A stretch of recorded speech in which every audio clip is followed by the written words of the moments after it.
ತಗೊಳ್ಳಿ, ನಾನೇ ಮಾಡಿದ್ದು. ಬಟ್ಲರ್ ತರ ಆಗೋಗಿದ್ದೀನಿ. ತಗೊಳ್ಳಿ, ಎಲ್ಲ ಈ ಮಂದಾಕಿನಿಗೋಸ್ಕರ. ಈ ಪಂಚಾಯಿತಿ ನಡೆಯುತ್ತೆ ಅಂತ ನಮ್ಮ ಮನೇಲಿ ಇದ್ದವ್ರನ್ನೆಲ್ಲ ಹೊರಗೆ ಕಳಿಸ್ಬಿಟ್ಟಿದೀವಿ.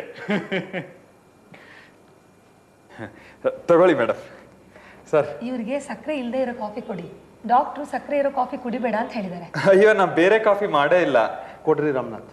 ಅಲ್ಲ ರೀ ಲಲಿತಾ, ಡಾಕ್ಟ್ರ್ ದೇವ್ರ ಥರ ಬಂದು ಕೂತ್ಕೊಂಡು ನೋಡ್ತಾ ಇರ್ತಾರ. ಇವರು ಸಕ್ಕರೆ ಇರೋ ಕಾಫಿ ಕುಡಿತಾ ಇದ್ದಾರಾ, ಸಕ್ಕರೆ ಇಲ್ಲದೆ ಇರೋ ಕಾಫಿ ಕುಡಿತಾ ಇದ್ದಾರಂತ. ಹಾಂ, ಬೇಗ ಪಂಚಾಯತಿ ಮುಗಿಸೋಣ. ಹೇಳ್ರಿ ಮಂದಾಕಿನಿ, ಮುಂದಕ್ಕೆ ಹೇಳಿ.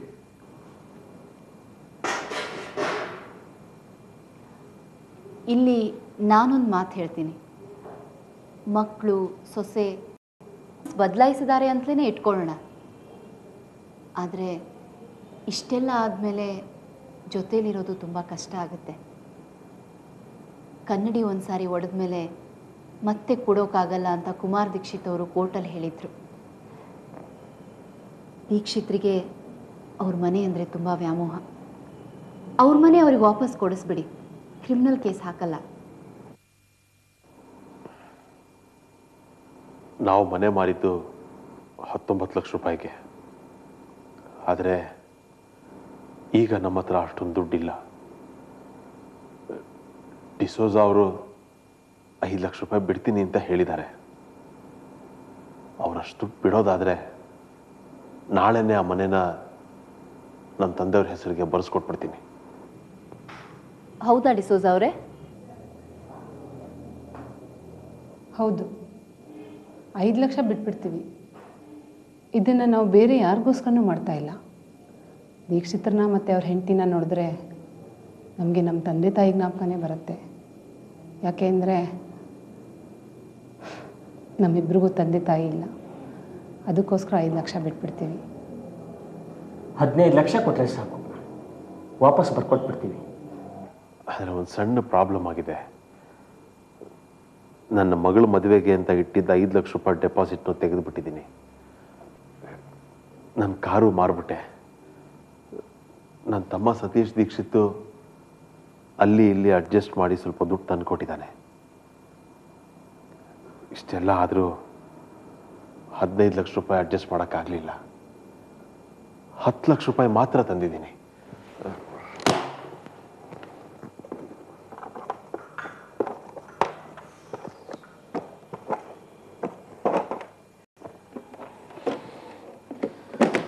$10 ಲಕ್ಷ ಇದೆ. ನಮ್ಮ ತಂದೆಯವ್ರನ್ನ ವೃದ್ಧಾಶ್ರಮಕ್ಕೆ ಸೇರಿಸ್ಬೇಕಾದ್ರೆ 1.5 ಲಕ್ಷ ರೂಪಾಯಿ ಡೆಪಾಸಿಟ್ ಮಾಡಿದ್ದೆ. ನಮ್ಮ ತಂದೆಯವ್ರು ಬೇಕು ಅಂದರೆ ನಾಳೆನೇ ವೃದ್ಧಾಶ್ರಮದವ್ರು ಆ ದುಡ್ಡನ್ನ ವಾಪಸ್ ಕೊಟ್ಬಿಡ್ತಾರೆ. ಇನ್ನು ಬಾಕಿ 3.5 ಲಕ್ಷಕ್ಕೆ ನಾನು ನಮ್ಮ ಮಾವ ಒಂದು ಪೋಸ್ಟ್ ಡೇಟೆಡ್ ಚೆಕ್ ಕೊಡ್ತೀವಿ, ಮುಂದಿನ ತಿಂಗಳು 20ನೇ ತಾರೀಕೆ. ದಯವಿಟ್ಟು ನಮ್ಮ ತಂದೆಯವ್ರ ಹೆಸರಿಗೆ ನಾಳೆನೇ ಆಸ್ತಿ ಬರ್ಕೊಟ್ಬಿಡಿ. ನಾವು ಅಮೇರಿಕಕ್ಕೆ ಬೇಗ ಹೋಗದೇ ಇದ್ರೆ ನಮಗೆ ಭಾಳ ಪ್ರಾಬ್ಲಮ್ ಆಗುತ್ತೆ. ಆಯಿತು, ಹಾಗೆ ಮಾಡಿ. ಇವಾಗ ಈ ದುಡ್ಡು ಕೊಡಿ, ಮಿಕ್ಕಿದ್ದು ಆಮೇಲೆ ಕೊಡಿ. ನಾವು ಆ ಮನೇನ ದೀಕ್ಷಿತ್ರ ಹೆಸರಿಗೆ ನಾಳೆನೇ ರಿಜಿಸ್ಟರ್ ಮಾಡಿಸ್ಕೊಡ್ತೇವೆ. ನಮಗೆ ಆ ಮನೆ ಆಗಿ ಬಂದಿತ್ತು. ಆ ಮನೆ ಮೇಲೆ ತುಂಬ ಇಷ್ಟನೂ ಇತ್ತು. ಆ ಮನೆಗೆ ಹೋದ್ಮೇಲೆ ಇವ್ರಿಗೆ ಪ್ರಮೋಷನ್ ಕೂಡ ಸಿಕ್ಕಿತ್ತು. ನನ್ನ ಮಗಳಿಗೆ ಮೆಡಿಕಲ್ ಕಾಲೇಜಲ್ಲಿ ಸೀಟ್ ಸಿಕ್ಕಿತ್ತು. ಆದರೆ ದೀಕ್ಷಿತ್ರಿಗೆ ಆ ಮನೆ ಮೇಲೆ ತುಂಬ ವ್ಯಾಮೋಹ. ಆ ಕೇಸ್ ಸ್ಟಾರ್ಟ್ ಆಗೋಕ್ಕೆ ಮುಂಚೆ ಪ್ರತಿದಿನ ಕಾಂಪೌಂಡಲ್ಲಿ ಬಂದು ಕೂತ್ಕೊಂಡು ಹೋಗ್ತಾಯಿದ್ರು. ಅದಕ್ಕೆ ದೀಕ್ಷಿತ್ರಿಗೆ ಆ ಮನೇನ ಬಿಟ್ಕೊಡ್ತೀವಿ. ನಾನೊಂದು ಮಾತು ಹೇಳಲ್ಲ. ನನಗೆ ಆ ಮನೆ ಮೇಲೆ ಮೋಹ ಇದ್ದದ್ದು ನಿಜ. ಪ್ರತಿದಿನ ಸಾಯಂಕಾಲ ಅಲ್ಲಿ ಹೋಗಿ ಕೂತ್ಕೊಳ್ತಾ ಇದ್ದೆ. ಆದರೆ ಕೋರ್ಟ್ನಲ್ಲಿ ಕೇಸ್ ಶುರುವಾದ ಮೇಲೆ ನನಗೆ ನಿಧಾನವಾಗಿ ಅರಿವಾಗ್ತಾ ಬಂತು. ಮನೆ ಅಂದರೆ ಏನು? ಇಟ್ಟಿಗೆ, ಸಿಮೆಂಟು, ಕಬ್ಬಣ, ಇಷ್ಟೇ. ಅದಕ್ಕೇನು ಮನಸ್ಸಿದೆಯಾ? ರಕ್ತ ಇದೆಯಾ? ಮಾಂಸ ಇದೆಯಾ? ಅದನ್ನು ನಮ್ಮದು ಅಂತ ನಾವು ಮೋಹ ಪಡ್ತಾ ಇದ್ದೀವಿ. ಮನುಷ್ಯ ಶಾಶ್ವತ ಅಲ್ಲ. ನಾವು ಹೋದರೆ ನಮ್ಮ ಜೊತೆಗೂ ಅದು ಬರುತ್ತಾ? ಆ ಮೋಹ ನನಗೆ ಯಾವಾಗಲೂ ಹೊರಟೋಯ್ತು. ಡಿಸೋಜ ದಂಪತಿಗಳು ಆ ಮನೆನ ತುಂಬ ಇಷ್ಟಪಟ್ಟು ಕಷ್ಟಪಟ್ಟು ಕೊಂಡ್ಕೊಂಡಿದ್ದಾರೆ. ಆ ಮನೆಯಲ್ಲಿ ಅವರೇ ವಾಸವಾಗಿರಲಿ, ನಮಗೆ ಬರ್ಕೊಡೋದು ಬೇಡ, ನನಗೆ ಬೇಡ ಅಂತ ಬರ್ಕೊಟ್ಬಿಡ್ತೀನಿ.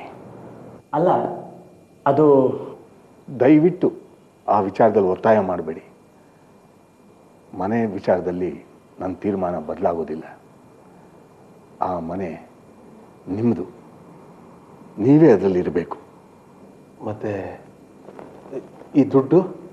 ಆ ದುಡ್ಡನ್ನ ನಿಮ್ಮ ತಂದೆ ತಾಯಿ ಕೊಡ್ರಿ, ಅದನ್ನು ನೀವೇ ಎತ್ಕೊಂಡು ಹೋಗ್ಬೇಕು ಅಂತಿದ್ರೇನೋ? ಇಲ್ಲ ಇಲ್ಲ, ನಾವು ಇಟ್ಕೊಳ್ಳೋದಿಲ್ಲ. ಇಷ್ಟೆಲ್ಲ ಆದಮೇಲೆ ನಾವೇ ಇಟ್ಕೊಂಡ್ರೆ ನಮ್ಮ ಆತ್ಮಸಾಕ್ಷಿನ ಎದುರಿಸ್ಬೇಕಾಗತ್ತೆ ಅಲ್ವಾ? ಬೇಡಪ್ಪ, ಅಷ್ಟು ದುಡ್ಡಿಟ್ಕೊಂಡು ನಾವೇನು ಮಾಡೋದು? ಅದನ್ನ ನೀವೇ ಇಟ್ಕೊಳ್ಳಿ. ಅಯ್ಯ, ದುಡ್ಡು ಬೇಡ ಅಂದ್ರೆ ಏನು? ಫುಟ್ಪಾತಲ್ಲಿ ಇರ್ತೀರಾ? ನೀವೀಗಿರೋ ಔಟ್ ಹೌಸ್ನ ಆಗ್ಲೇ ಬಾಡಿಗೆಗೆ ಮಾತಾಡ್ಬಿಟ್ಟಿದ್ದೀನಿ. ರಾಮನಾಥ್, ಸ್ವಲ್ಪ ಸುಮ್ಮನೆ ಇರಿ. ಏನು ಹೇಳ್ತೀರಿ ದೀಕ್ಷಿತ್ರೆ? ದುಡ್ಡು ಬೇಡ ಅನ್ಬೇಡಿ, ಧರ್ಮಕ್ಕೆ ಕೊಡ್ತಾ ಇಲ್ಲ ಅವರು. ದುಡ್ಡು ಬೇಡ ಅಂದರೆ ಏನು ಮಾಡ್ತೀರಾ? ಅವ್ರ ಜೊತೆಲೇ ಇರ್ತೀರಾ? ಇಲ್ಲ, ಜೊತೆಲಿರೋಕ್ಕಾಗೋಲ್ಲ. ಜೊತೆಲಿರೋದ್ರಲ್ಲಿ ಅರ್ಥ ಇಲ್ಲ, ಎಲ್ರಿಗೂ ಅಸಂತೋಷ. ಮತ್ತೆ ದುಡ್ಡು ಬೇಡ ಅಂದರೆ ಏನು ಮಾಡ್ತೀರಿ? ಇಲ್ಲ, ನಾನು ಈ ದುಡ್ಡು ಬೇಡ ಅನ್ನಲಿಲ್ಲ, ನನಗೆ ಆ ದುಡ್ಡು ಬೇಕು. ಮಕ್ಕಳಿಗೆ ಹಿಂಸೆ ಕೊಟ್ಟು ಅಷ್ಟೊಂದು ದುಡ್ಡು ತಗೊಳ್ಳೋದು ಚೆನ್ನಾಗಿರಲ್ಲ. ಅವ್ರಿಗೆ ಎಷ್ಟು ಕಷ್ಟ ಇರುತ್ತೋ ಏನೋ. ಇಲ್ಲ ಅನ್ನಪೂರ್ಣ, ನನಗೆ ಆ ದುಡ್ಡು ಬೇಕು. ನನಗೆ ಇಬ್ಬರು ಗುರುಗಳಿದ್ದಾರೆ, ಅವ್ರಿಗೆ ನಾನು ಕೊಡಬೇಕು. ನಿಮ್ಮ ಗುರುಗಳ? ಯಾರವರು? ಇದ್ದಾರೆ. ವಯಸ್ಸಾದ ಮೇಲೆ ಮೋಹ ಬಿಡಬೇಕು. ಹಿಂದಿನ ಕಾಲದಲ್ಲಿ ಮೋಹ ಕಳ್ಕೊಳ್ಳೋಕೆ, ಮೋಕ್ಷನ ಕಂಡುಕೊಳ್ಳೋದಕ್ಕೆ ವಯಸ್ಸಾದ ಮೇಲೆ ವಾನಪ್ರಸ್ಥಾಶ್ರಮ ಅಂತ ಹೊರಟು ಬಿಡ್ತಾ ಇದ್ರು. ಮೋಹಗಳನ್ನ, ಸಂಬಂಧಗಳನ್ನ ಕಳ್ಕೊಳ್ಳೋದಕ್ಕೆ ಹಾದಿಯಾಗಿತ್ತು ಅದು. ಆಸ್ತಿ ಅನ್ನೋದು ಕಾಡಿಗೆ ಹೋದ್ಮೇಲೆ ಯಾತಕ್ಕೆ ಬೇಕು? ಆಸ್ತಿ ಇಲ್ಲದೆ ಬದುಕಬಲ್ಲ ಅನ್ನೋದಕ್ಕಿಂತ ಆಸ್ತಿ ಇಲ್ಲದೆ ಬದುಕಬೇಕು ಅನ್ನೋ ಜ್ಞಾನೋದಯ ಆಗಿತ್ತು.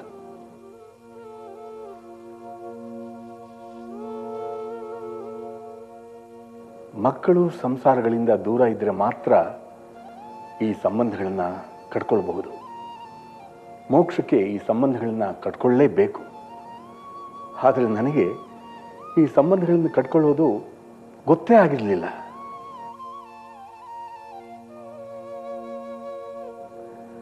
ನಾನು ವ್ಯಾಮೋಹದಿಂದ ನೋಡ್ತಾ ಇದ್ದ ನನ್ನ ಮಕ್ಕಳೇ ನನ್ನನ್ನು ದೂರ ಕಳಿಸಿ ಕೋರ್ಟ್ಗೆ ಹತ್ತಿಸಿ ಮೋಹದ ನಿರರ್ಥಕತೆಯ ಅರ್ಥ ಮಾಡಿಸ್ಕೊಟ್ರು. ಮೋಕ್ಷದ ಮೆಟ್ಲುಗಳನ್ನು ಏರೋದಕ್ಕೆ ಸಹಾಯ ಮಾಡಿದ್ರು. ನನ್ನ ಮನಸ್ಸಿನ ಒಳಗಡೆ ಜ್ಞಾನದ ದೀಪನ ಹಚ್ಚಿಬಿಟ್ರು. ಅವರೇ ನನ್ನ ಗುರುಗಳು.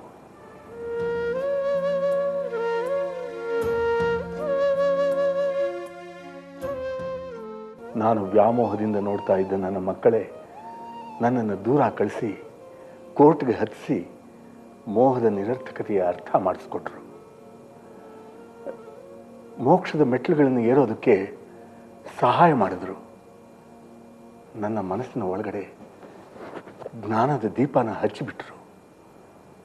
ಅವರೇ ನನ್ನ ಗುರುಗಳು.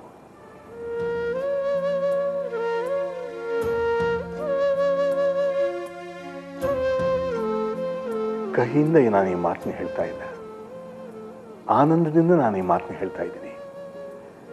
ಗುರುಗಳಾದ ಮಕ್ಕಳಿಗೆ ಈ ದುಡ್ಡನ್ನ ನಾನು ವಾಪಸ್ ಕೊಡ್ತಾ ಇದ್ದೀನಿ.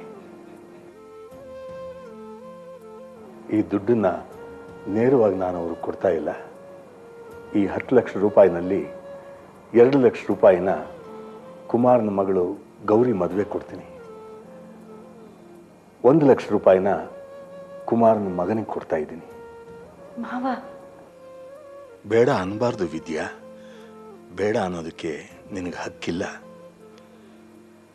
ಇನ್ನು 3 ಲಕ್ಷನ ನಮ್ಮ ಸತೀಶನಿಗೆ ಅವನ ಹೆಂಡತಿಗೆ ಕೊಡ್ತಾ ಇದ್ದೀನಿ. ಅವರು ಈ ದೇಶಕ್ಕೆ ಬರ್ತಾ ಇದ್ದಾರಂತೆ. ಸೈಟು ಗೀಟು ತಗೊಳ್ಳೋದಕ್ಕೆ ಸಹಾಯ ಆಗುತ್ತೆ. ಬೇಡ ಮಾವ, ನನಗೆ ಬೇಕಾದ್ರೆ ನಮ್ಮ ತಂದೆ ಹತ್ರ ಇಸ್ಕೋತೀನಿ. ನೀವು ಇಟ್ಕೊಳ್ಳಿ, ನಿಮಗೆ ಬೇಕಾಗತ್ತೆ. ಇಲ್ಲಮ್ಮ, ನೀನು ಇಟ್ಕೋಬೇಕು.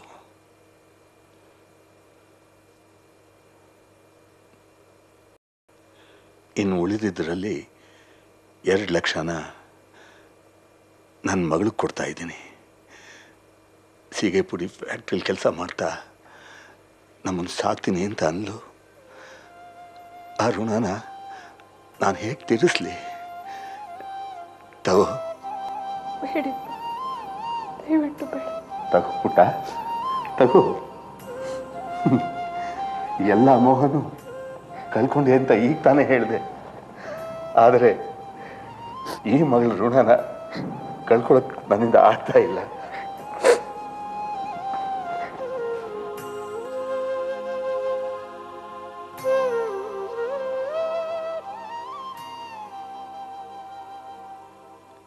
ಅಲ್ಲ ದೀಕ್ಷಿತ್ರೆ, ಇಷ್ಟೆಲ್ಲ ಕೊಟ್ಟ ಮೇಲೆ ಬರೀ 2 ಲಕ್ಷ ಮಿಗುತ್ತೆ. ಅದು ನಿಮ್ಮ ಖರ್ಚಿಗೂ ಆಗಲ್ಲ, ಬೇರೆ ಮನೆ ಮಾಡೋಕ್ಕೂ ಆಗಲ್ಲ. ನೋಡಿ, ನಾನೊಂದು ಮಾತು ಹೇಳಬೇಕು ಅಂತಿದ್ದೀನಿ. ಲಲಿತಾ, ನೀನು ಸ್ವಲ್ಪ ಸುಮ್ಮನೆ ಇರು. ಯಾಕೆ ಸುಮ್ಮನಿರ್ಬೇಕು? ನೋಡಿ ದೀಕ್ಷಿತ್ರೆ, ನೀವು ನಮ್ಮ ಯಜಮಾನ್ರು ಫೀಸ್ ಕೊಡಬೇಕು. ನಾನು ಫೀಸ್ಗೋಸ್ಕರ ಕೆಲಸ ಮಾಡ್ತಾ ಇಲ್ಲ. ಹಾಗಂದ್ರೆ ಹೇಗ್ರಿ? ಮನೆ ಸಂಸಾರ ಹೇಗೆ ನಡಿಬೇಕು? ನೀವು ಈ ಕೇಸ್ಗೋಸ್ಕರ ಹಗಲು ರಾತ್ರಿ ದುಡಿತಾ ಇರಲಿಲ್ವಾ? ಓದ್ತಾ ಇರಲಿಲ್ವಾ? 240 ಬಿ ಸೆಕ್ಷನ್ ಪ್ರಕಾರ ಬಿಟ್ಟಿ ಕೇಸ್ ಮಾಡಿದ್ರೆ ಜೈಲಿಗೆ ಹೋಗ್ಬೇಕಾಗತ್ತೆ, ಗೊತ್ತಾ? 240 ಬಿ ಸೆಕ್ಷನ್ ಅದ್ಯಾವ್ದು? ಅದ್ ನಂಗೆ ಗೊತ್ತಿಲ್ಲ, ಅಂಥದ್ದೊಂದು ಇರ್ಬೇಕಲ್ಲ. ನೋಡಿ ದೀಕ್ಷಿತ್ರೆ, ನೀವು ಫೀಸ್ ಕೊಡಬೇಕು ಅಷ್ಟೇ. ಲಲಿತಾ, ನೋಡಿ, ಸುಪ್ರೀಂ ಕೋರ್ಟ್ ಜಜ್ಮೆಂಟ್ ಪೇಪರ್ಸ್ ಬರಲಿಲ್ಲ ಅಂತ ದಿನಾಲು ಡೆಲ್ಲಿಗೆ STD ಫೋನ್ ಕಾಲ್ಸ್ ಮಾಡಿ ಅರ್ಧ ಗಂಟೆ ಮಾತಾಡಿದ್ದೀರಾ. ಎವಿಡೆನ್ಸಿಗೆ ಡಾಕ್ಯುಮೆಂಟ್ಸ್ ಬೇಕು ಅಂತ ಹೇಳಿ ಡಿಟೆಕ್ಟಿವ್ ಏಜೆನ್ಸಿಗೆ 1000 ರೂಪಾಯಿ ಸುರಿದಿದ್ದೀರಾ. ಇದೆಲ್ಲ ಬಿಟ್ಟಿ ಬರುತ್ತಾ? ಇದಕ್ಕೆಲ್ಲ 10% ಕೊಡಲೇಬೇಕು. ಲಲಿತಾ, 10% ಕೊಡೋಕ್ಕಾಗುತ್ತಾ? ನೋಡು, ಅದಕ್ಕೆಲ್ಲ ಬಿಲ್ ಮಾಡೋಣ. ಅದಕ್ಕೆ 9600 ರೂಪಾಯಿ ಆಗಿದೆ ಆ ಖರ್ಚೆಲ್ಲ.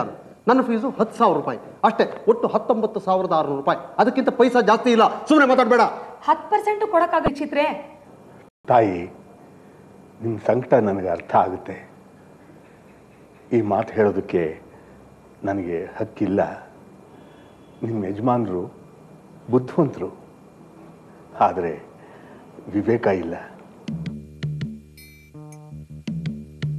ತಗೊಳ್ಳೋ ಫೀಸ್ ತಗೊಳ್ಳದೆ ಮನೆಯವ್ರನ್ನ ಕಷ್ಟಕ್ಕೆ ಸಿಕ್ಸೋದು ಮನುಷ್ಯತ್ವ ಅಲ್ಲ. ಕೇಳಿ ಕೇಳಿ, ನನಗಂತಿರ್ತೀರಲ್ಲ, ಕೇಳಿ. ನಾನು ಅದೇ ವಿಚಾರಕ್ಕೆ ಬರ್ತಾ ಇದ್ದೆ. ನೀವೇ ಈ ಮಾತು ಹೇಳಿದ್ರಿ. ಈಶ್ವರ ಪ್ರಸಾದ್ ಅವರು ನನಗೋಸ್ಕರ ಈ ಕೇಸ್ನಲ್ಲಿ ತುಂಬ ಕಷ್ಟಪಟ್ಟಿದ್ದಾರೆ.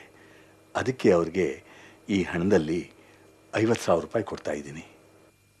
ನನಗೆ 50,000 ಎಲ್ಲ ಬೇಡ. ನನ್ನ ಫೀಸ್ 19,600 ರೂಪಾಯಿ ಅಷ್ಟು ಕೊಡಿ ಸಾಕು. ಇಲ್ಲ, ನೀವು 50,000 ತಗೊಳ್ಳಲೇಬೇಕು. ದೀಕ್ಷಿತ್ರೆ, ನನಗೆ ಆರ್ಡರ್ ಮಾಡೋಕೆ ಬರಬೇಡ್ರಿ. ನೋಡಿ, ನನ್ನ ಫೀಸು 19,600 ರೂಪಾಯಿ ಅಷ್ಟೇ. ಇಷ್ಟ ಇದ್ದರೆ ಕೊಡಿ, ಇಲ್ಲದೆ ಇದ್ದರೆ ಅದನ್ನು ಕೊಡಬೇಡಿ. ಏನೋ ಇವತ್ತು ಇದ್ದಕ್ಕಿದ್ದಾಗೆ ದುಡ್ಡು ಬಂದು ಬಿಡ್ತು ಅಂತ ದೊಡ್ಡ ಲಾರ್ಡ್ ಥರ ಆಡೋಕ್ಕೆ ಶುರು ಮಾಡಿಬಿಟ್ಟಿದ್ದೀರಿ.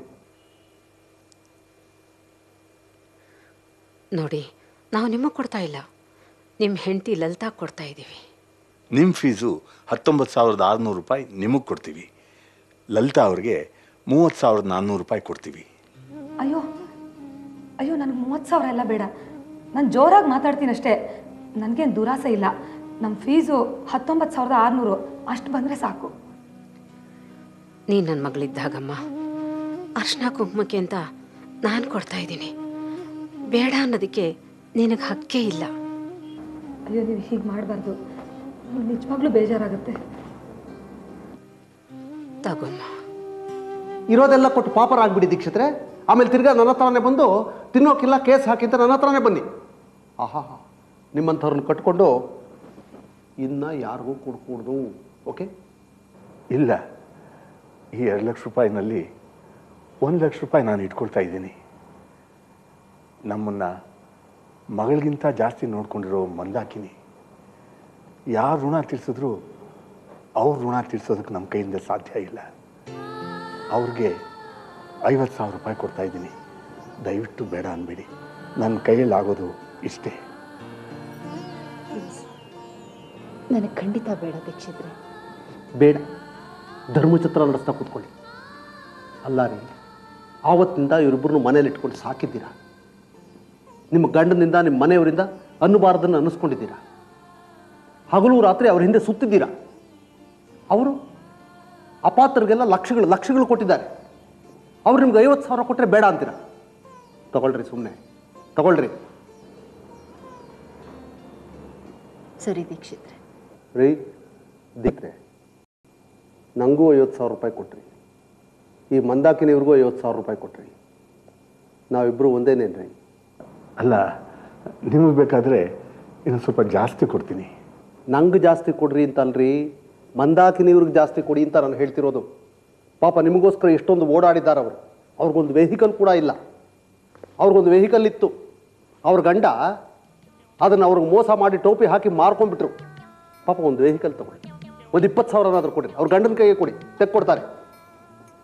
ಇಷ್ಟೇ ಪಾಪರಾಗಿದ್ದೀರಿ, ಇನ್ನೊಂದು ಸ್ವಲ್ಪ ಪಾಪರಾಗಿ ಏನೂ ಆಗಲ್ಲ. ಸರ್, ಒಪ್ಕೊಳ್ರಿ ಸುಮ್ಮನೆ.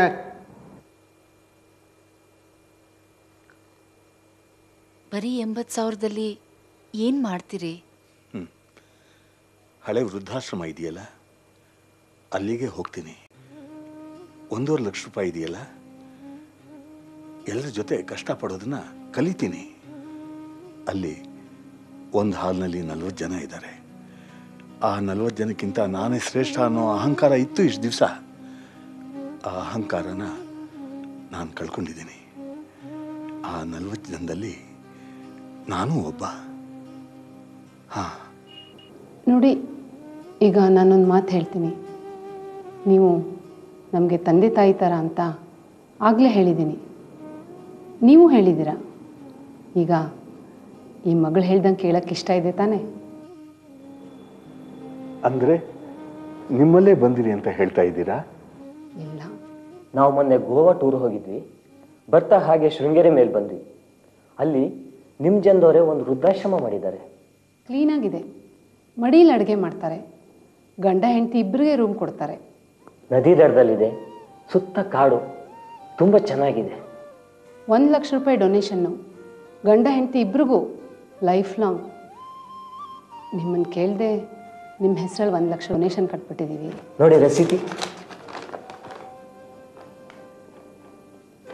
ನೀವು ಈ ವೃದ್ಧಾಶ್ರಮ ಬೇಡ, ಆ ವೃದ್ಧಾಶ್ರಮದಲ್ಲೇ ಇರಿ. 1 ಲಕ್ಷನ ನೀವು ಕಟ್ಟಿದ್ದೀರಾ? ಅದನ್ನ ನಾನು ಹೇಗೆ ಹಿಂದೆ ಕೊಡಲಿ? ದಯವಿಟ್ಟು ನೀವು ಅದನ್ನು ವಾಪಸ್ ಕೊಡಬೇಡಿ, ಅದು ನಮ್ಮ ಕಂಡೀಷನ್ನು. ನಿಮ್ಮ ಮನೆಯಿಂದ ನಮಗೆ ತುಂಬ ಅನುಕೂಲ ಆಗಿದೆ. ನಿಮ್ಮ ಮಗಳ ಥರ ನಾನು, ನೀವು ಅದನ್ನು ಖಂಡಿತ ವಾಪಸ್ ಕೊಟ್ಕೊಡ್ದು. ನಿಮ್ಮ ಮಗಳು ನಿಮ್ಗೆ ಅಷ್ಟು ಮಾಡಬಾರ್ದಾ? ನಾವು ಶೃಂಗೇರಿ ನೋಡಬೇಕು ಅಂತ ಎಷ್ಟೋ ವರ್ಷದಿಂದ ಆಸೆ ಇಟ್ಕೊಂಡಿದ್ವಿ. ಅದನ್ನ ಈಗ ನೀವು ನೆರವೇರಿಸ್ತಾ ಇದ್ದೀರಿ. ನೀವು ಯಾವ ಜನನೋ, ನಾವು ಯಾವ ಜನನೋ